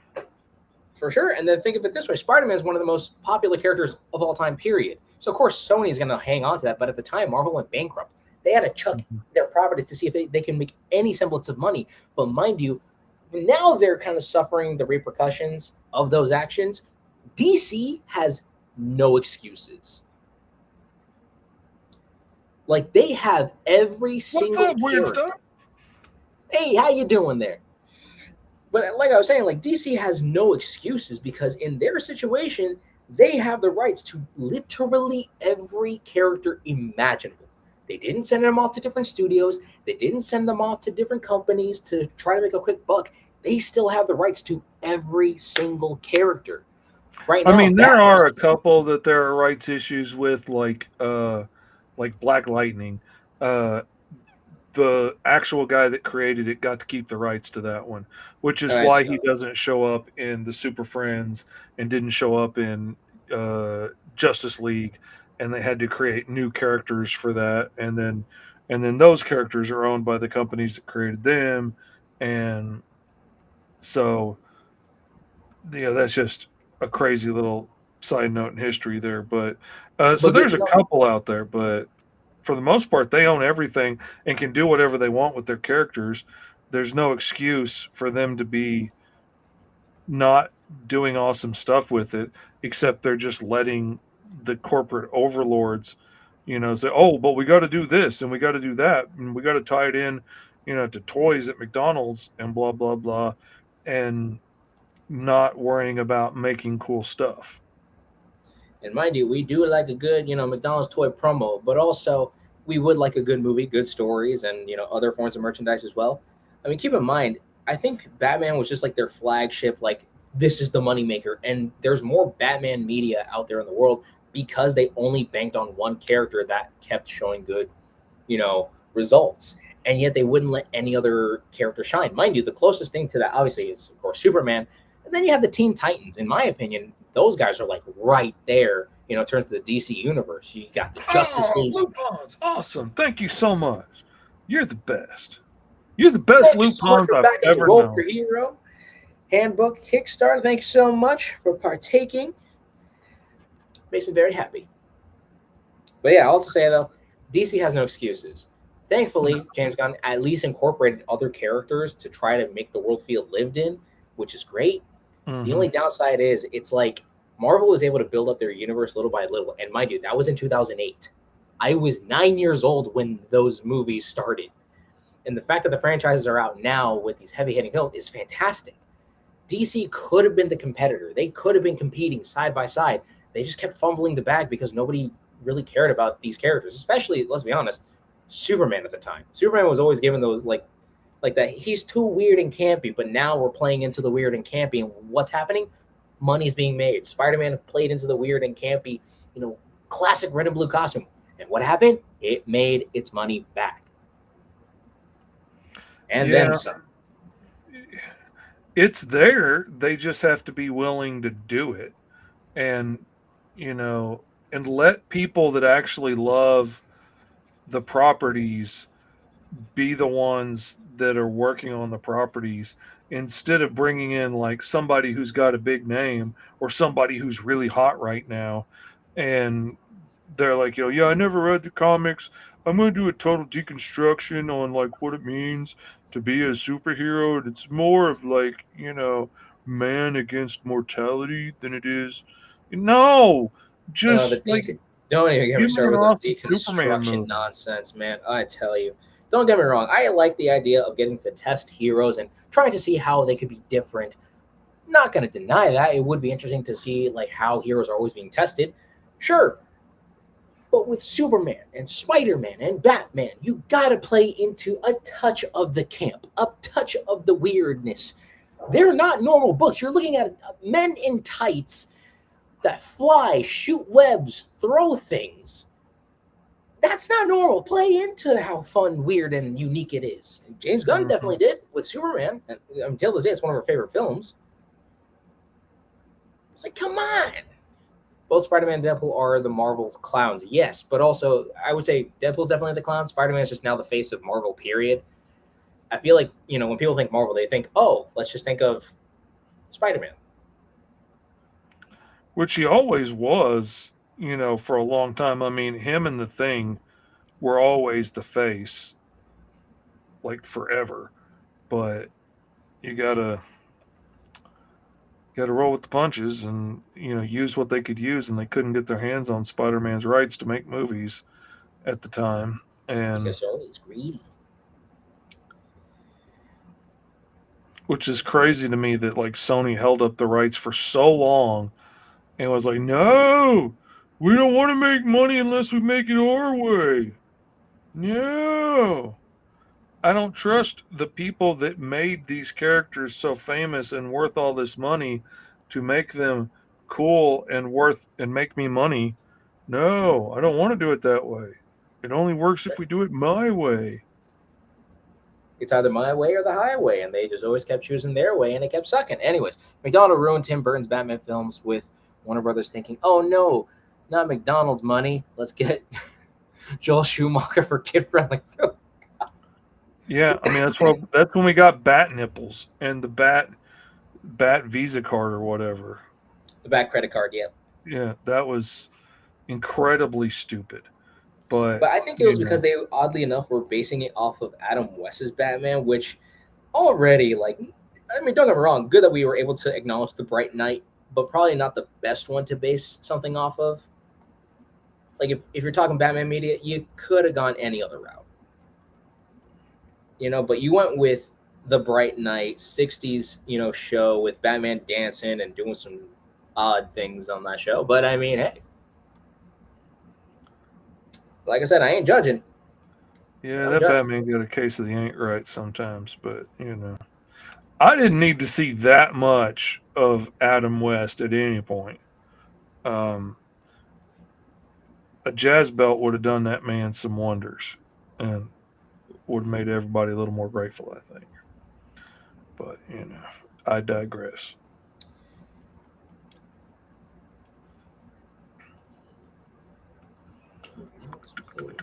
Right.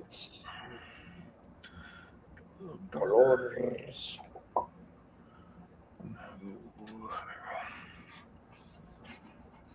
I love it. There we go. Not too shabby. Not too shabby indeed.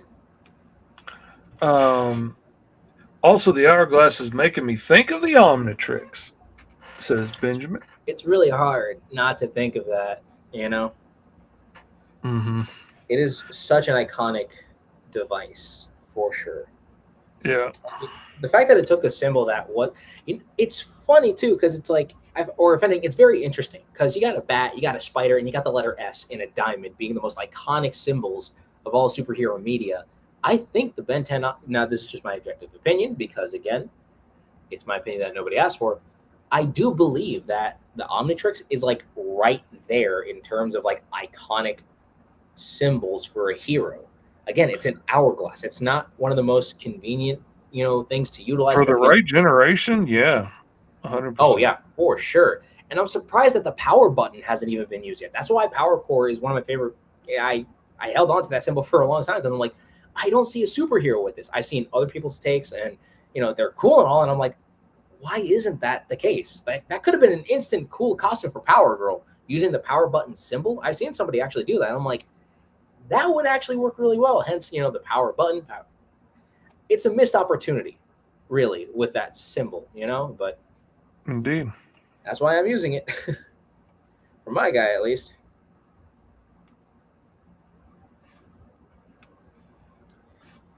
Indeed. Seriously. By the way, nothing against Joel Schumacher, because I'm kind of sad. There's so many people who spit on him for running down Batman, even though Warner Brothers wanted it to be silly. Yeah, I mean, it's not 100% his fault. Like, they wanted to go in a different direction, and he gave them what they asked for. It's just what they asked for was stupid. Batman is supposed to be a tragic hero because his parents were killed by a mugger. Yeah, should be, could be, Should have been. not always. And I think there is room for a little bit of the sillier from time to time. Like, I loved Batman Brave and the Bold. I absolutely adored it. I thought that was a great take on everything that makes Batman cool across the board. From like back when he used to just fly to other planets in an afternoon to, save their day as well. And It's because it played into like the campiness of like classic Batman stories. It's why it's so interesting to see those, pop in from time to time. And I love those. Again, I like the campiness. There are some there are some characters I think the camp should be part of their charm. Or I guess it's just depending on how you adapt it. Like Spider-Man with his comedy, perfect. Like that there, the campiness of Spider-Man in his old situation is perfect. Superman, I think, should crack a joke here and there. He's just like, this big, stance of heroism and such. Like with Batman, I would say you have to go more on the darker route. But if you're going to do something fun with it, at least do what Batman Brave and the Bold did. Because it played so hardcore into every... Yeah, and it kept him serious, but it let his seriousness be what was funny. And that was the smart route to go with it. And then also, as a fan of the Buzz Lightyear animated series, I didn't realize that the same voice actor who did, Batman from that cartoon played Buzz Lightyear's like friend then turned enemy, Warp Dark Matter. So like when I heard that, I'm like, oh my god, he was in my childhood this entire time. Like, it's crazy. Mm-hmm. And he was in the Beverly Hillbillies movie. And he was on the Drew Carey Show. And the that one movie about killer ping pong or something like that. I think it would be funny if a story had a demon being the hero while an angel is the villain, says Benjamin Neal, 8050. Public Domain World says, I do have a similar idea with a good demon and an evil angel with a shadow demon as the hero who is, however, feared by his appearance, while the angel is the evil one who just pretends to be good. I had a story like that I wrote in high school. When I was a lost man and I had a big chip on my shoulder against believers because they always treated me so poorly up until that point. I had a story called The Freak about a pastor in Louisiana, lived in like the backwoods, and his church was attacked. Somebody branded a 666 on the back of his hand, and then he was killed in the process. And after he died, he couldn't go to heaven, and so he was left out. And this angel told him that, if you work for us and you take out all these monsters and evil things, that hide in the woods and stuff at night, then eventually you can earn your way in. And so he becomes this undead protector of the swamps. Not like Swamp Thing per se, but he's more of a zombie in a uh, kind of a pulp hero kind of outfit with a mask and goggles and a hat and stuff, trying to cover up as much of his body as he can, so nobody sees what he really is. Only to find out down the road that it was actually the angel that burned him in the first place, just to just to curse him with the not being able to get there, so he could make him be what he wanted him to be and use him as a tool to destroy things that he wanted destroyed. And I had a very negative view of the faith at the time, but there's still parts of that story that I think are interesting if it got reworked a bit.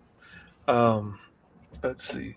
I need to go to the chat because we're talking so fast that I can't see all the comments anymore.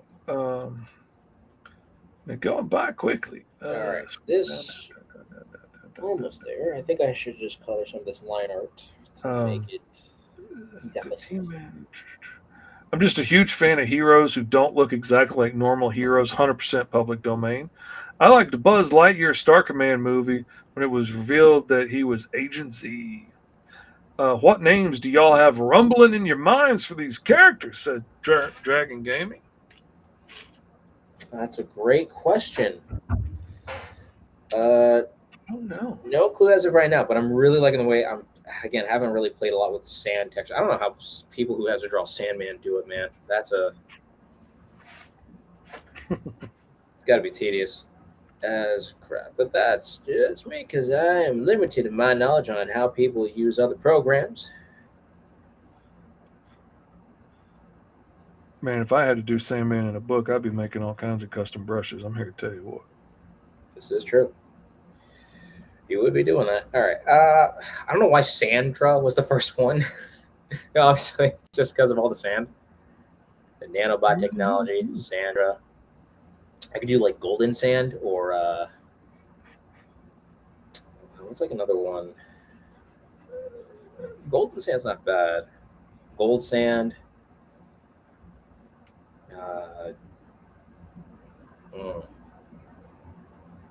But that's a great question. Don't know. What would you guys think my character would be called?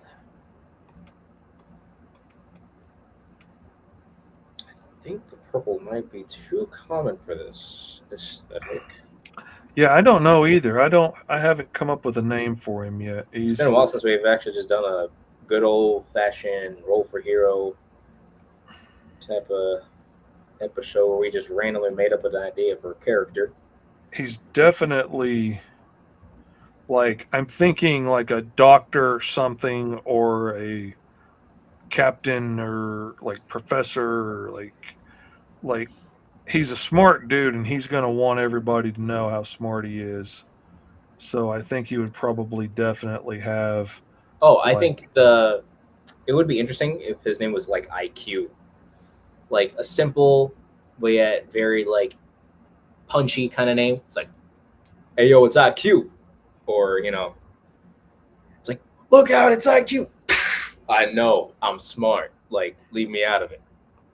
How dare you? Wife is bullying me. Uh-oh. Hi, wife. Do we need to have a talk? What do you say? Use your word. Have a talk.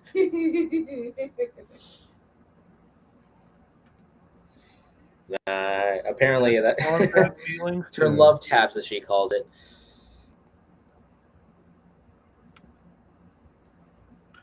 Does your wife like showing affection through physical abuse? We may have hope for you. What? Which is like, does your wife like to show affection through physical abuse? And I'm like, yep, very much so. They're called love taps. That's what I said. I'm not crazy. Does she make up cute names for the atrocities she betrays on you? Then we can't help you. We are trying. If so, call Big Don Law. We'll get a settlement for you today. I'm gonna have to sue my father-in-law. He's the reason why she's like this. No, mainly my mom. Oh man, she got me the AirPods. I was wondering where the box was. I don't know. I don't know what name for this guy. I'm thinking Professor Plum right this second, but I don't think that's probably going to be the right way to go. He needs something, and I'm probably going to change the colors up. It was just the first thing that came to mind, and I didn't want to do blue skin because I originally thought of the brothers from Invincible when I thought about making him a big guy. So I went a different color to stand out against the purple, and I ended up with green, which just makes him look like the Hulk in a mask. So I need to come up with something a little different. But Darned if we do, darned if we don't. I could do orange. I could do orange. I could do green. I could do purple or red. I could do. What colors could I go with? I mean, could just do a more of a bright, white-ish kind of color. It's actually not bad. Ooh, that actually works. All right. I like that story, Benjamin. Glad you made it too, Garfwong. Because I ain't got to say Garfwong all day. Glad you're here. All right. Glad you made it in the last few minutes before. More or less, but having to go. But yeah, kind of got something going on. Yeah, I like this. I don't have a proper name for her yet. I could do Sand Angel because that's what she kind of looks like. I was literally going to say use orange fish. I was kind of thinking the same thing. I was kind of thinking of using orange and maybe turn the suit blue instead. Eddie Von B says, "Hey, Lorena." Benjamin says, "My character, Destiny Morningstar, also isn't a fan of her mother, a tyrant of the multiverse. So her fake name that she lives among humanity with is Lexi Gray." Dig that. I like your idea of like the daughter of the devil not wanting to take over in hell and like hiding as a regular person. That actually could be a really funny, interesting slice of life comic. Like, oh, a cute girl just moved in next door, and the single guy next door is too nervous to talk to her. He doesn't know if he has the guts. He also doesn't know that she's the daughter of Satan. And she's hiding incognito. Uh-oh, here comes a visit from her mom, a multiversal tyrant. What's going to happen? On the next episode, Lexi Gray. It's like, hi. It's like, Dennis, you're such a nice guy. I just have to let you know about my family. He's like, oh, it's okay. I think I've dealt with crazy people before. He's like, no, my father is the devil. It's like, oh, is he that bad? No, literally was casted out from heaven by God. And it's like wait. For real, though. Like, for realsies. Wait, for realsies? For realsies. Oh, no. Oh, yeah. As soon as you did that voice, my first thought was like, oh, my God, she should be on The Bachelor. She should be the star of The Bachelor. And there's like human dudes and devils and interdimensional beings and stuff all competing. And she's like, Dennis, you're really sweet, and we had a lot of fun on our hot air balloon date. So here's a rose. I want you to come back next week. And I had so much fun visiting your parents in the hellscape dimension. So here's a rose for you. And honestly, as much as I really did appreciate being within the void, it was quite boring and very empty. So unfortunately, I'm not going to give you a rose. Better luck next time. Hopefully you'll have a better patron. And Teddy, I just got to let you know, Dennis told me about your conversation by the Snack Shack, and I know that you're only in here to suck up to my dad. So goodbye. No rose for you. Oh, man. I thought I was going to be like a second ring general if I got here. You're not that hot anyway, dude. Good luck. It's like, Yeah, to think I needed her. I just wanted to be loved and use her at I'm the same going time. back to Am my I so ex-girlfriend, evil? the Sphinx. Okay. Oh, I love it. Playing with the shine effect. Here for invert. Oh, whoa. Whoa. No, I just inverted the colors, and it's like all like, oh, that would have been different if I played. Ooh, if I had to do an alternate color for that.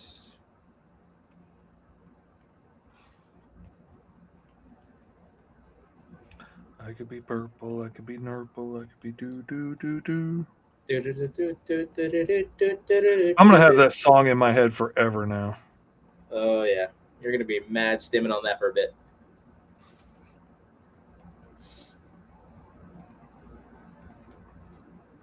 Right.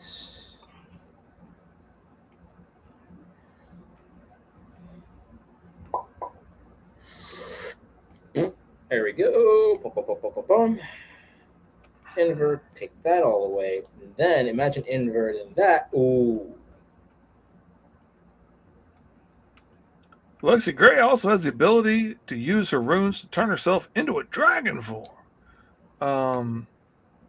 Even though she is the god of her world with runes to control nature or creatures in her world, but I also have her being a member of the O5 Council. Cool. Scaredevil has a big weakness, however. Okay, wait a minute.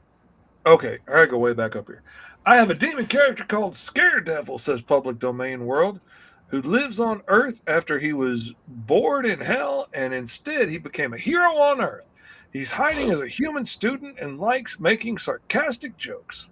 Scaredevil has a big weakness, however, which is that he has to consume souls, so his powers are becoming stronger again because his dad and Overlord of Hell have decided this is sort of punishment. Garfunk says, "Hey, nope. Hey, nope, indeed. Hey, nope, indeed." There we go. And that is more or less my character for this session here. This session here, there, don't you know? Oh, don't you know, dear. And now every time I do that voice, my friends think about a racist centaur. Gotta love D&D for making some weird jokes come to life.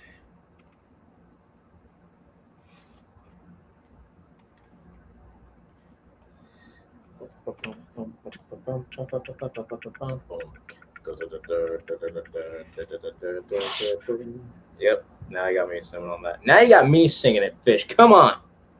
Come on, Fish. All right, there we go. Now I get to add the proper speckles all around to give it That's that a little same, better. like texture. This is actually starting to look like a pretty darn Nito Burrito style kind of character. See, I'm thinking, like, with his cybernetic hand and augmentations and stuff, like, he's got your normal cybernetic abilities, but he has also got the technopath where, like, anything that he touches with that cybernetic hand, he can connect to via, like, nanites and stuff and get into the systems and start hacking through things. But also, I'm using it for his control radiation, and he can use that big cybernetic hand as like a radiation sink and soak up radioactive blasts and stuff, store them in the containers built into his back, store that energy, and he can either, like, he can turn his cybernetic hand into like a cannon to fire the energy, but he can also tie it in to be able to use it with his other hand with the gauntlet and the cable. So That's like right. he can use it with he can use the energy in different forms that way too, and All right, not just be trapped in the cybernetic arm. here's mine. I officially call her Golden Hour.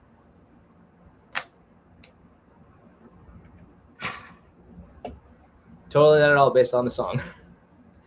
So wouldn't that mean Mr. Fish's character would be a problem for Mr. E's character? Theoretically, if that was the case, if these two interacted. But I feel like they would work along with each other. Plus, my character's technology is from like ancient aliens, since it was an artifact, if you will. And then, of course, being alien tech, having its own systems and having its own way of operating, they wouldn't really clash unless this guy is like a super high tech level genius where he's like, I'm going to find a way to hack into them. My character being, I would think that eventually he could probably hack into it because the technopath thing is like a psychic technical ability.